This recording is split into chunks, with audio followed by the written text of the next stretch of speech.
I have been very, very interested in outsider art, for many, many years, because I feel that it's almost like the closest we get to seeing the architecture of someone's mind. My interest in art by people who you wouldn't expect to be artists started when I was a special education teacher. There were a number of children who were on the autism spectrum who were particularly good at art, and I remember being extremely interested in their extraordinary technical proficiency. Even children as young as 8 could draw in perspective. Children tend to draw what they know.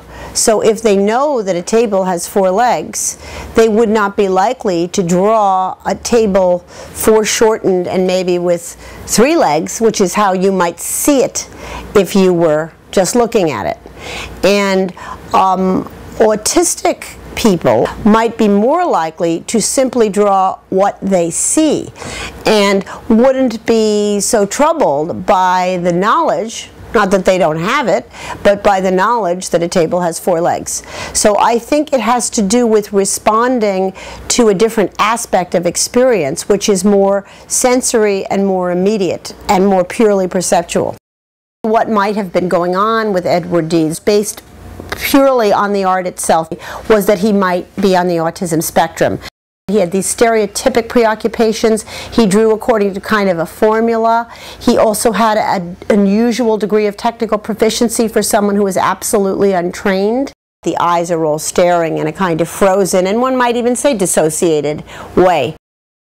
The art, to me, does suggest someone who is certainly very, very, very rigid, who has some kind of idiosyncratic fantasy life, in addition to suggesting a very lively and mischievous imagination.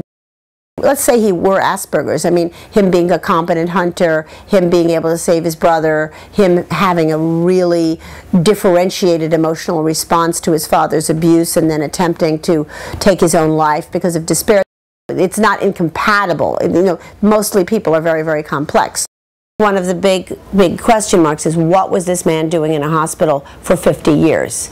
And part of that may have been the times and his family's unwillingness to have him back. We seem to have some history that that Edward Deeds was physically abused and chronically abused by his father, and that he may have been a target of his father's rage. Were there mood disorders in the family? Was his father's explosiveness related to an untreated mood disorder?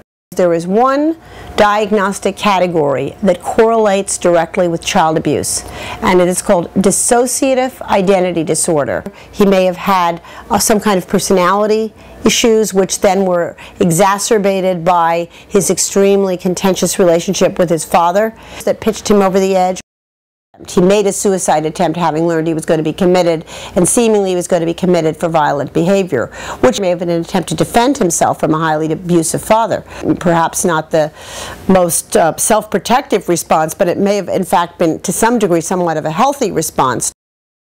One of the fascinating things about this work is that aggression is more notably absent. This is a much more pastoral world that Deeds presents, but again, we can understand something about that knowing his biography as an important omission, a way of cutting something out that is perhaps too intolerable to contemplate. Apparently he rocked back and forth a lot. It's called stimming, where basically your own self-stimulating behavior is compelling to you. So the stimming, the rocking back and forth is of interest.